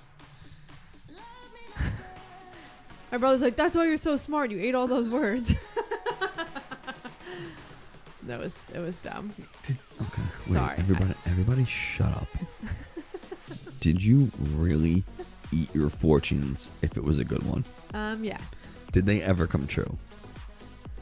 No, because I don't know because I can't remember what they were. Because I ate them. I saved a few and I had them on my old desk, and one of them was, you will reach the highest point in your profession. So I've yet to see if that one checks out. Okay. What is the highest point in your profession? Is it principal? I guess. Or is it like chancellor? Yeah, I guess it would be chancellor. You gonna be chancellor one day? That'd be pretty dope. It would be, but I don't know if I'd... now, seeing what it's like, I don't know if I'd want to be the chancellor. Everyone just hates you. No matter what you do, everyone hates every chancellor, so... Yeah, I know, but someone has to do it. Yeah, but your stomach remembers. Yeah, that's how you gain knowledge. You have to eat the textbook, guys. You've been doing it wrong all this time. That's... medically, that checks out as well. I can vouch for this. The highest position in the education system is actually SAR. What? It's czar. I don't. But yeah, as a kid, my mom used to say, yeah, osmosis, that if I was like, when I was a toddler, if I was like quiet for too long, she'd know that she was gonna find me in a corner eating some sort of paper. And the best way to learn or study is actually by putting candy at different checkpoints in your textbook, and then they are rewards for reaching those different page numbers. Is that what you used to do? No, I just didn't study, but I would just eat the candy. But I've seen people do it on like Twitter and Instagram and shit, and it seems like it worked pretty well. Yeah. I'm gonna say this without, and I know it's not like me trying to, like, I just never studied. Look at me, guys. I'm Nick. I'm so smart. I didn't need to study. No, I just, my school was easy. Yeah, neuroscience is so easy. But for me, it was. For other, if I took. Look at Watch out, guys. We got a big brain Brad over here. Look at the big brain on Brad. No, is neuroscience happened to come fairly. I don't want to listen. Some parts were difficult, and yeah, I had to study for some things. But yeah, see, Spence gets it. Listen. Sometimes you just don't need to. I was a studier. I needed to study. But ask who got better grades, me or Lauren. Yeah, but I feel like you remember more. C's get degree. I did get a couple of C's. I got a C in calculus. You got a C? I've never gotten a C. And I got a C in Eastern religions. And I got a C in that class because fuck that professor. Well, yeah, I remember when you told me. I was just telling Lauren a story the other day. It's fucked up. I was in a class, and it was all about Eastern religion, so Buddhism, Shinto, Hindu, all that kind of stuff. And it was an interesting class, and I enjoyed listening to the lectures, but I didn't like his tests. And he would always have like these vocabulary words that you'd have to memorize and stuff. And I did not use potty language bouncing class, okay? But I wouldn't know the vocabulary words. I would just understand the concepts. And most of the test was like a vocabulary test, which was shitty. And there'd be like a couple of open-ended questions. But even if you got all the vocabulary questions wrong, you were gonna fail that test or do poorly on the test. And I remember one test in particular. We were talking about Tibetan monks and Buddhism, and there was a time frame where a lot of monks in Tibet were setting themselves on fire in protest of China's occupation or occupying Tibet and trying to take over and all this kind of stuff. And we watched a documentary on it. And one of the test questions was based on the documentary and your knowledge, should the U.S. have interfered with China and Tibet? And everyone was saying yes. America needs to do whatever. Okay.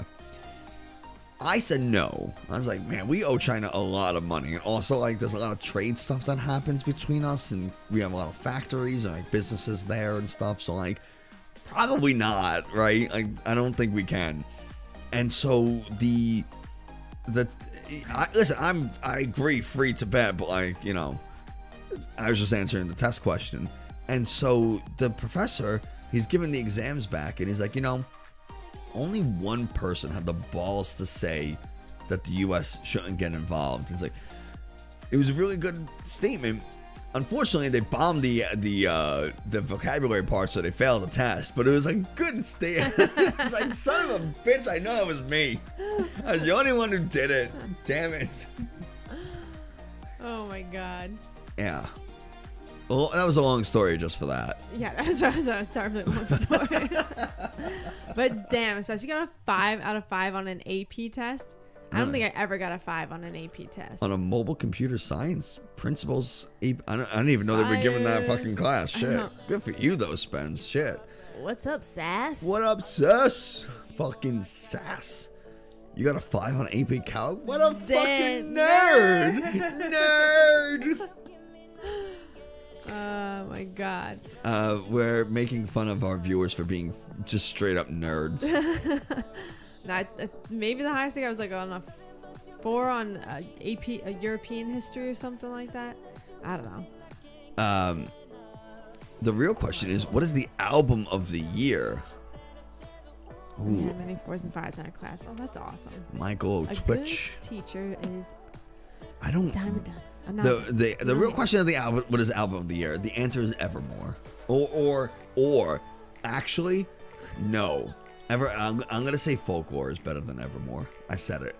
Folklore is better than Evermore. That is my final answer. So much happening in chat. I can't. Yes, Hookem. Great teachers are awesome. I wish I could be one of them. You are Nick a cut great his teacher. hair. I did get a haircut recently. Yes. And Lauren, Wait, who do you guys think is older? who's older, me or Lauren? We'll give a second for you guys to answer. I have never taken an AP test. Really? You didn't Yeah. take any AP classes? I in took high school? AP chemistry. I just didn't take the AP test because at the time the college I was going to did not accept any credits because it was a pharmacy school and you had to take their chemistry and biology class, so it did not matter. So I was Makes like, well, I'm not sense. going to pay the test. Yeah, like $160. Yeah, I'm not going to pay the money for the test, and I'm not going to even bother because, like, why the fuck? Well, stats say Nick is older, but she's super mature, so you're going to say that she's slightly, I'm very super slightly. mature. Did you guys see the shirt I'm wearing? Lauren, so Lauren is actually, and Sass is correct, very slightly older. Lauren is 3 days older than I am. 3 whole days. The That's bitch it. got me by 72 goddamn hours. Conspiracy, you guys are the exact same age. We're very close. One of my training partners in jiu-jitsu, her and I were born on the same day as well. Same year though? Same year. Oh, Me, wow. me and Fiona. Oh wow, I didn't realize that. Yeah. Yeah, it is kind of weird.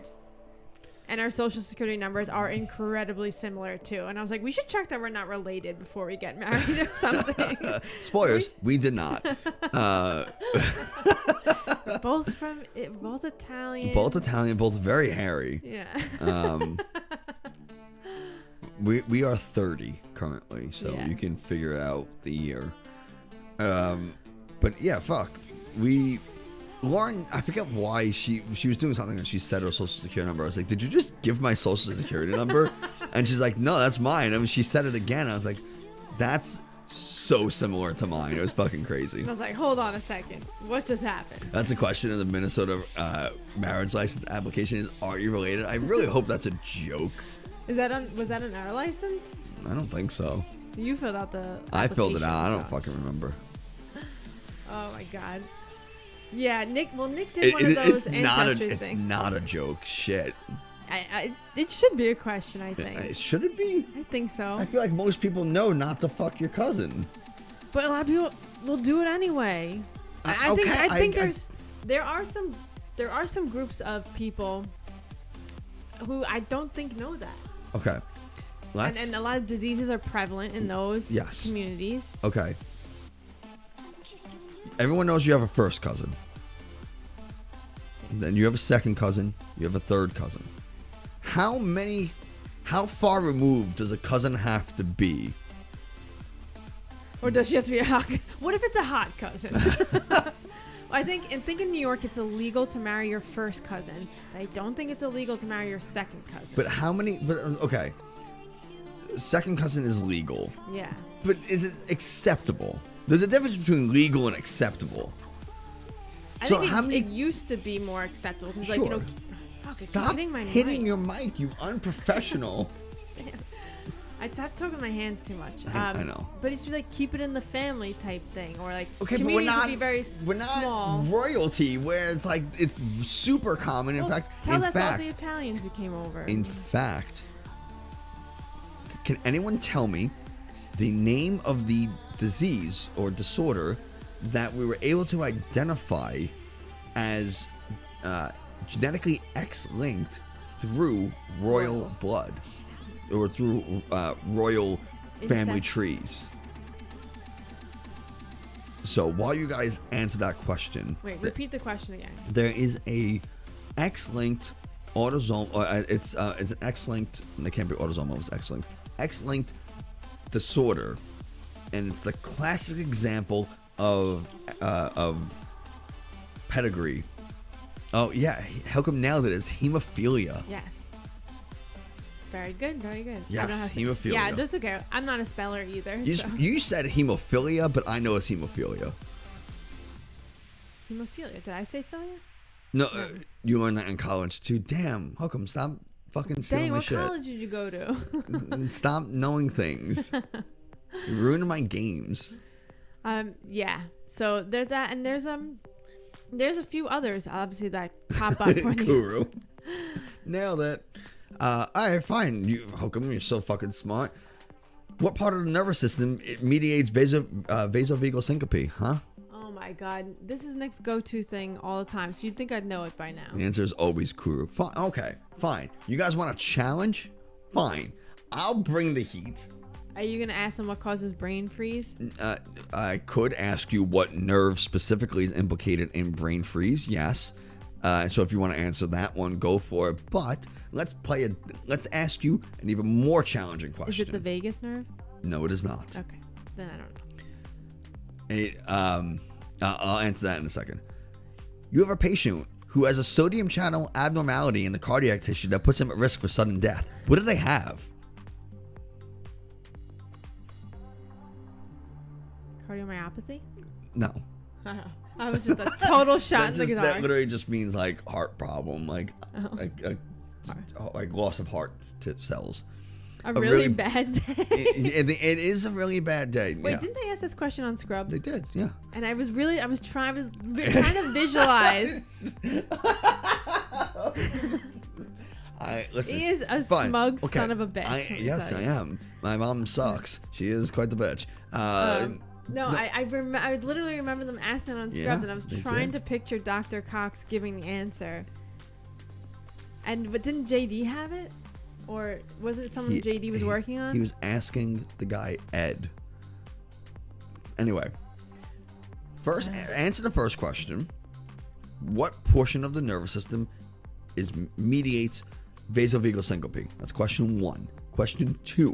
Which cranial nerve specifically is responsible for brain freezes? For the perception of pain in brain freezes? And the third, your patient has a sodium channel abnormality in the cardiac tissue that puts them at risk for sudden death. What do they have? I will not be giving the answers. You have to tell me the answer. I want to know the answer to I the can last tell you. one. Sorry, not the game. Fucking everyone in this chat's so goddamn smart, so they can tell you. Well, now you just ruined the game. Stop picking your nails. I'm Dan. sorry. I'm hungry. I'm very hungry too. We didn't All eat dinner today. You're so smart. Air goes in and out, blood goes round and round. Yes, that is You're so smart. What do cows fart? methane. Yeah, I know. Also, blood doesn't necessarily go round and round. It actually goes out and in. So like Guys, please stop feeding this it monster. goes like boom, Please. like that. Okay, give us the answers right now before I shank you. Prove what? Prove that blood doesn't go in a circle? I mean, just look. I mean, that's why you have an inferior and superior vena cava, is because blood flow is directed in both superior and inferior direction. So going superior up towards the head. Give the answers. Okay. For the first question, the autonomic nervous system is responsible for the mediation of vasovagal syncope. For the second question, the trigeminal nerve, or cranial nerve number 5. My genitals? Trigeminal 3, because it makes like a trident. Gotcha. So it goes like this. Is responsible for the perception of pain in brain freezes, because it connects the roof of your mouth with your forehead before it reaches your brain, and that convergence of nerve cells or of nerve tracts, you have pain in your forehead much more frequently than you do with the roof of your mouth. So when your brain gets that information, it says, oh, you have a headache, because we get this all the time. We know it's a headache. We know it hurts in the forehead. And so it's a type of referred pain, similar to when someone's having a heart attack, they have pain in their left arm. It's not because they have actual left arm pains, because the pain nerves from the heart and the left arm merge before they reach the brain. And when it gets to the brain has to make a decision. Is it coming from the heart or is it coming from the arm? But the brain has only known pain to come from the arm, so it says, oh, it must be coming from the arm. So that's a type of, that's called referred pain. The third is a congenital heart problem called Wolff-Parkinson-White syndrome, which is, you can see very specific EKG findings for. I would not have gotten that one. Maybe we should rewatch Scrubs. They didn't give the answer on Scrubs. Oh. But we should still rewatch. We should rewatch. I suggested rewatching The Office first because we had just watched Scrubs, and it's been a year since we watched The Office. Has it been? We started The Office in January 2019 when I was sick with the flu. January 2020. January 2020. I was home sick with the flu, and I started watching The Office because a coworker of mine convinced me to watch it. And I was home for a week anyway with the flu, so I said, fuck it, we'll watch it. And then we just continued watching the entire series pretty much straight every lunch break and stuff. The good old days. The good old days when we would eat lunch together and watch TV. Oh wait, we still do that. We're still in quarantine. Yeah. And we gotta walk Jerry. Yes. Oh shoot, yeah. All right, so what do you say? I think it's time we gotta wrap this up. Jerry's waiting for us. Just gotta give me my shoulder. It's called the circulatory system, not because it makes a circle, just because it is a closed circuit. Some animals have an open circuit system. Right. But that's why it's called. Amphibians might. That's why it's called circulatory, just because of the closed circuit aspect, and yes, the blood does go in and out. But, anyway. So I think that's going to do it for us today. I'm going to put on this end screen. Oh my God, I'm upside down. I'm not going to put on that end screen. What the heck? I know why. I was playing around with it and I never fixed it. That's actually hilarious. I can fix it very quickly. That's okay. No, too late. I'm going to fix it. Well, appreciate you guys hanging with us while we just ramble on about stats, the nervous system, and everything in between. Jerry, why isn't it called the circuitry system? I mean, hey, good question. I'm gonna eat some pasta, walk Jerry, and pass out. Okay, it's not doing what I want to do. Yeah, so because I'm doing the wrong thing. I think you should stream like this more often. There we go. This is awesome. All right, get in here. Just sit on Big Daddy's lap. No, I'm just gonna show my shirt. You're gonna show your shirt? Back in my day, we had 9 planets. It's funnier when we're upside down. All right, fine, fuck it. I'll put it upside down. I don't give a shit. That's what you guys want. Wait, did anyone see the Great Conjuncture tonight? That's Saturn and Jupiter were like right next to each other. You know, these two things. No, that's it's up. These two are right next to each other in the sky. Okay, but you're upside down, so I know they're gonna see it. They're not gonna know what you're pointing to. It's okay. This is weird for everyone, I think, but sure. Our faces look very weird. Yeah, they do. I don't like it. This is listen. I don't get to control this stream anymore. But the conjunctures happen about every 20 years, but they've never been this close since 800 years ago, so it was kind of cool. Okay. And I fucking missed it. I'm gonna end this now. So thanks so much for hanging in there with us and chatting. And Lauren now is moved on from hitting her mic to hitting mine because hitting one isn't enough. And yeah, so we have a bunch of social media stuff. Just that's fine. I got it. You can find us on every social media, but particularly if you want to follow us on Twitter and Instagram, that is super appreciated. We post cool science stuff on Instagram all the time, and we're just generally active on Instagram, on Twitter rather. We got new cool merch, so if you want to walk around with a Just Nat t-shirt or a hoodie, or we got some Jerry stuff, so you can check that out. Be a cool gift from you to you, or maybe someone you hate. So we got all this, some cool stuff there, so definitely check it out. And I think everyone here is in the Discord. If you're not in the Discord, then you should be. Get on it. And the last thing is our podcast. We have a science comedy podcast. You probably heard Some of it while we were recording. Hookem happened to raid while we were in the recording phase of our podcast, so thank you very much. We put out new episodes every Tuesday. They go live at 9 a.m. Eastern, and we got 60-something episodes or 60 episodes now, so you got a lot of stuff to go catch up on if you haven't listened to one just yet. And if you do listen to them, thank you very much. We're actually going to have Hookem on very soon. I got to get a bunch of questions and like an essential theme together for when I do have her on, but I want to have her on talking about like organic foods and pesticides and all that kind of stuff. So that's going to do it for us today. We are not going to be streaming on Thursday because it's Christmas Eve and I will be with my family. So what I will do, maybe I'll stream. Is nothing. I can't stream Wednesday because we have too much baking I have to do. Lauren has to make sugar cookies. There's another set of sugar cookies that we gotta make, right? Why don't we just use the sugar cookies? I don't know. We'll just decorate them nice. Yeah, sure, maybe we'll do save that. time. So Lauren's gotta make sugar cookies, and then I gotta make a cheesecake, and it's a bunch of stuff. So probably not gonna have time Wednesday. Maybe Wednesday night. Maybe.